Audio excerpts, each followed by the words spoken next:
강북 모텔 연쇄 살인 사건을 수사하는 경찰이 여성과 접촉했던 인물 전수조사를 벌이고 있는 것으로 YTN 취재 결과 확인됐습니다. 연쇄 살인 피의자에 대한 사이코패스 검사 결과도 이르면 다음 주에 나옵니다. 취재 기자 연결합니다. 송수연 기자, 모텔 연쇄 살인 사건 조사 어떻게 진행되고 있습니까? 네, 서울 강북경찰서는 그제 살인 등 혐의를 받는 20대 여성 김모 씨를 구속 송치했습니다. 현재까지 파악된 피해자 3명에 대한 수사 결과는 검찰에 넘겼는데 추가 피해자가 있는지 수사를 이어가고 있습니다. 특히 경찰은 김 씨의 휴대전화를 포렌식해 김 씨와 접촉한 사람들에 대한 전수조사에 나선 것으로 YTN 취재 결과 확인됐습니다.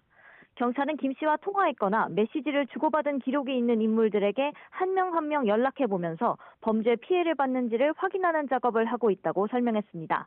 앞서 김 씨가 범행 현장인 모텔에 나서면서 피해자에게 남긴 문자 내역 등을 바탕으로 이와 비슷한 문구나 유사한 패턴이 나오는 사람들을 접촉하겠다는 계획입니다. 첫 번째 피해자가 발생했던 지난해 12월 이후부터의 기록을 집중적으로 확인하고 있는데 조사 범위는 계속 확대하겠다고 밝혔습니다. 네, 피의자에 대한 사이코패스 검사도 진행했는데 그 결과는 언제쯤 나올까요? 네, 경찰은 지난 설 연휴에 김 씨에 대한 심리분석 검사를 진행했습니다. 심리 분야 전문가를 투입해 진행된 이른바 사이코패스 검사는 현재 결과 분석 단계에 있습니다. 검사 결과는 이르면 다음 주 후반에 나올 예정입니다. 공식 명칭은 PCA-R 검사로 전문가들이 피의자와 장시간 면담을 진행하면서 사이코패스 성향을 20개 항목으로 나눠서 분석합니다.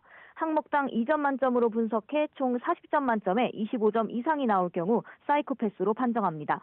앞서 10명을 살해한 강호순, 또래 여성을 무참히 살해했던 정유정 등이 검사에서 25점 이상을 받아 사이코패스로 분류됐습니다. 네, 경찰이 심리검사까지 진행한 계기가 있겠죠? 네, 경찰은 모든 피의자를 대상으로 이런 사이코패스 검사를 하는 것은 아니라고 밝혔습니다. 그러면서 조사 과정에서 김 씨가 합리적인 대답을 내놓지 않아서 심리검사를 의뢰하게 됐다고 설명했습니다. 답변에 일관성이 없다는 건데 경찰이 조사에서 여러 가지 증거를 제시해도 김 씨는 재우려고 범행했다는 대답만 반복하고 있다는 겁니다. 앞서 김 씨는 경찰 조사에서 자신이 정신과에서 처방받은 수면제를 숙취해소대에 찼다고 진술했는데요.